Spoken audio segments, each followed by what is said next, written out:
Masyado naman ang obvious na ang pinupuntirya nila ay si Alan Cayetano. At siya ay kasama doon sa plano na tanggalin ang mga senador, pababain ang basis ng pagboto ng 16 o 2/3. Gusto talaga nila, ibaba yung 24. Ang teorya nila, pag ikaw ay nakakulong, hindi ka nagpa-participate, suspindido ka bilang senador, hindi ka dapat makaboto. Yun ang pilit nilang gagawin. Masyadong halatang-halata. Attorney Sal, dito naman tayo, nilinaw ng Department of Justice na hindi ito inatasan ng National Bureau of Investigation na magsagawa ng investigasyon sa umano'y Ghost Flood Control Project sa Taguig City na iniugnay kay Senator Alan Peter Cayetano. Ayon sa DOJ, sa hiling hakbang ito ng NBI bilang bahagi ng mandato nitong magsiyasat sa mga posibleng paglabag sa batas. Sa itong balitan ni Aaron Rojas. Iginit ng Department of Justice na hindi ito nag-utos sa National Bureau of Investigation na magsagawa ng investigasyon sa umano'y Ghost Flood Control Project sa Taguig City. Kasunod ito ng pahayag ng NBI na nagsimula na itong magsuri sa mga aligasyong ibinunyag ni Senator Ping Lacson kaugnay ng mga umano'y maanumalyang proyekto. First, hindi ito pinagutos ng DF. Alright, okay? This is pursuant to the mandate of the NBI. Ayon kay Justice Secretary Frederick Vida, may sariling mandato ang NBI na magsagawa ng investigasyon kapag may impormasyon na posibleng may nalabag sa batas. Anya, iginagalang ng DOJ ang kalayaan ng ehensya sa pagtupad sa tungkulin nito. Tiniyak din ng kalihim na kung umabot sa DOJ ang resulta ng investigasyon, mananaig ang rule of law at due process sa pagresolba ng anumang posibleng kaso. Yung iniimbestiga, everything will be evidence-based, no? At siyempre, ang pagtimbang lagi pa rin ng DOJ dyan, o kung sakaling makarating sa DOJ yan, it will be based on what are the pieces of evidence present. Rule of law pa rin tayo lang. Dagdag pa ng kalihim, hindi rin anya dapat makaapekto ang isinasagawang investigasyon sa trabaho ng mga senator judges na kasalukuyang nakikibahagi sa impeachment trial. Nauna nang sinabi ni Senator Ping Lacson na may mga umano'y testigo at informants na handang magbigay ng ebidensya laban kay Senator Alan Peter Cayetano. Sa panig naman ng NBI, kinumpirma nitong nagsasagawa na ito ng pagsusuri sa mga impormasyong may kaugnayan sa umano'y Ghost Flood Control Project sa Taguig City. Sa ngayon, wala pang inilalabas na resulta ang NBI at bahagi pa lamang ng isinasagawang investigasyon ang mga aligasyon. Para sa Diyos at sa Pilipinas kung mahal, Aaron Rojas, SMNI News. Attorney Sal? Masyado naman ang obvious na ang pinupuntirya nila ay si Alan Cayetano. At siya ay kasama doon sa plano na tanggalin ang mga senador, pababain ang basis ng pagboto ng 16 o 2/3. Gusto talaga nila, ibaba yung 24. Ang teorya nila, pag ikaw ay nakakulong, hindi ka nagpa-participate, suspindido ka bilang senador, hindi ka dapat makaboto. Yun ang pilit nilang gagawin. Masyadong halatang-halata. Kasi, hindi po ba iniimbestigahan na yan? Flood control project. Marami nang lumabas yan eh. Noon pa yan eh. Tapos ngayon, kinakalkal na naman nila. Ibig sabihin talaga pinupuntirya mo yung mga senador. O, hindi ba? Itong si Robin Padilla, gusto nilang i-demanda obstruction of justice. Pero maliwanag ang batas. 24 ang mga senador. Hanggat hindi namamatay yan, hindi tinatanggal yan sa pwesto, by expulsion or by being convicted. O kaya naman, hindi yan nag-resign. Yung 24 palagi yung 24. At doon kukunin yung 2/3 na 16 na vote. Attorney Sal, tunghayin naman natin itong balita ito. Pinabulaan ni Senator Robin Padilla ang sinabi ng Ombudsman na tumanggi siyang sumagot sa reklamong obstruction of justice na ipadala daw niya ang kanyang depensa noong July 9. Ang Ombudsman sumagot din sa pahayag ng Senador. Itong balita ni Margot Gonzalez. Matining pinabulaanan ni Senador Robin Padilla ang sinabi ng Ombudsman at tumanggi siyang sumagot sa reklamong obstruction of justice na isinampal laban sa kanya sa tanggapan. Iniharap nito ang orihinal na kopya ng kanyang naisumiting counter-affidavit sa Ombudsman. Mahalaga kay Padilla na magkaroon ng paglilinaw sa isyong ito habang nasa impeachment court bilang Senator Judge. Ito po ay nakalulungkot para sa isang senador, sa isang senator judge, ang masabihan na hindi sumusunod sa batas. Samantalang nung tayo po ay merong mahal na saksi dito, pinaalala po natin sa kanya na harapin ang batas. Nakakalungkot po ito sapagkat hindi po ito totoo. Inaamin ko po sa inyo, kung ICC lang, hindi po talaga ako susunod. Hindi ako magpapasakop sa ICC. Pero dahil ginagalang ko po ang ombudsman, dahil siya po ay aking kaibigan na itinuturing, dahil nagkaroon na po kami ng napakahabang kwentuhan sa aking opisina nung siya po ay kalihim ng hustisya, nag-file po kami. Ito po, hawak ko po ang original. Dahil sa akin po, importante ang original. Sabi ng kanyang abogado, July 9 pa sila naghalang depensa sa reklamo. Makikita raw yan sa received stamp ng ombudsman. He timely filed his counter affidavit. It is evidenced by the received stamp by the ombudsman on July 9 at 4:40 p.m. Kung anong nilalaman ng kontra sa laysen ng senador, tumanggi ang legal counsel na sagutin ito. For now, we will not divulge any legal matters concerning the counter affidavit and the case. But our position is that the obstruction case against Senator Padilla has no merit. Matatanda ang una na ring itinanggi ng kampo ni dating Senate Surgeon at Arms Mau Aplasca ang naging pahayag ng ombudsman. Ayon sa kanyang abogado, nakapagsumite na si Aplasca ng counter affidavit noong July 9 at hindi umano sila humingi na extension, taliwas sa sinabi ng ombudsman. Ang ombudsman nanindigan naman sa naging pahayag nito laban kay Padilla.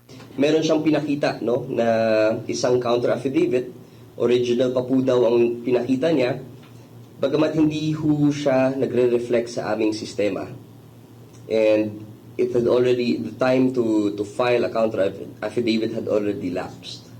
So we will rely on what our system says and we will take it from there. No? So as of right now, only Senator Alan Peter Cayetano's counter affidavit reflects in our system. Una nang sinabi ng Ombudsman Boying Rimulya na makakapagpalabas sila ng resolusyon sa reklamo kahit wala ang counter affidavit ng senador. Para sa Diyos at Pilipinas kumahal, Margaret Gonzalez, SMNI News. Teresa? Yun naman yung kabunggungan na sinasabi ng taga-ombudsman. Nandun na nga, meron na nga ebidensya na nag-file sila nung July 6 or PM something. Tapos sasabihin, wala sa system namin eh. Kung hindi ka ba naman NGA eh. Yung system nagkakaroon ng glitch. Kung may glitch na hindi lumabas, o ano ang gagawin mo? Ang gagawin mo lang, tatawagin mo. Ang company sila, dali nyo nga yung pinahin nyo at wala kaming kopya dito o hindi lumabas sa aming sistema. Ganun dapat, hindi yung as far as we are concerned, wala sa aming sistema, kaya hindi namin ikukusin. Wala. Talagang ibig sabihin, tinutugis nyo. Talagang kino-corner nyo. Tatanggalan nyo talaga ng karapatan. Sinisira, nilalabag ninyo ang kanyang karapatan sa batas. Yun ang maliwanag. Samantala, Teresa, umusad na sa preliminary investigation ng plunder at money laundering complaints laban kay dating House Speaker Martin Romualdez Saldico at 10 iba pa. Samantala, nagtangka umano si Romualdez na makalabas sa Pilipinas sa gitna ng inisyong precautionary hold departure order. Iyan at iba pang balita sa report, nagbabalik si Margot Gonzalez. Nagtangka umanong makaalis ng Pilipinas si dating House Speaker Martin Romualdez sa kabila ng inilabas na hold departure order ng Sandigan Bayan. Ayon kay Assistant Ombudsman Miko Clavano, natanggap nila ang impormasyon mula sa isang mapagkakatiwalaang intelligence report. Nahaharap si Romualdez sa patong-patong na reklamo sa Ombudsman kaugnay ng flood control scandal. Humiling ang Ombudsman na maasyuhan ng Precautionary Hold Departure Order o PHDO si Romualdez dahil umano sa pagiging flight risk nito. Agad namang pinagbigyan ng korte ang kahilingan noong Abril na nawagan ang Office of the Ombudsman sa mga law enforcement agency at sa Bureau of Immigration na huwag kayang makalabas ng bansa ang dating House Speaker. This office has received credible intelligence reports that former Speaker Martin Romualdez has not ceased attempting to leave the country. The office calls on all relevant agencies to make sure that this does not happen. Let me make this clear. We are not done collecting evidence. We are not done filing cases. The investigation reveals more and more each day and each week. Formal na umakyat sa preliminary investigation ang reklamo sa plunder at money laundering laban kay Romualdez sa tanggapan ng Ombudsman. Isa si dating Congressman Saldi Co sa mga kapwa-respondent nito. Ayon sa Ombudsman, matibay umano ang mga ebidensya para magkaroon ng formal inquiry pati sa naging resulta ng fact-finding investigation. Sa preliminary investigation, bibigyan ng pagkakataon ng mga respondent na magbigay ng kanilang depensa o counter-affidavit. Mula rito, titimbangin ng tanggapan kung kailangan ng ihain sa korte ang kaso. The presumption of innocence stands as it must, unless and until proven otherwise in the proper forum. Pag hindi po sumagot ang isang respondent, ibig po sabihin, parang niwe-waive na po niya. Actually, niwe-waive na po talaga niya yung kanyang karapatan para sumagot at maghain ng counter-affidavit na ang nilalaman ho niyan ang kanyang depensa. No? So, we will have to resolve the case on the basis na lang po dun sa allegations sa complaint. Ayon sa Ombudsman, sentral na personalidad umano si Romualdez sa alegasyong diversyon ng pondong para sana sa flood control projects. Ang mga naturang proyekto ay naugnay sa matinding pagbaha. Isa sa mga ebidensyang nakalap ng mga investigadora ang testimonya ng 8 dating sundalo mula sa Brevidian. Detalye umano ng mga ito ang personal na paghatid ng pera sa dating House Speaker. Ang mga dating sundalong yan ay nagsilbing bodyguards ni Saldi Co. Who moved with him, who witnessed the exchanges firsthand, detailing the amounts delivered from Mr. Co to former Speaker Romualdez. This is not hearsay passed down secondhand. It is a first-hand account from those who were there.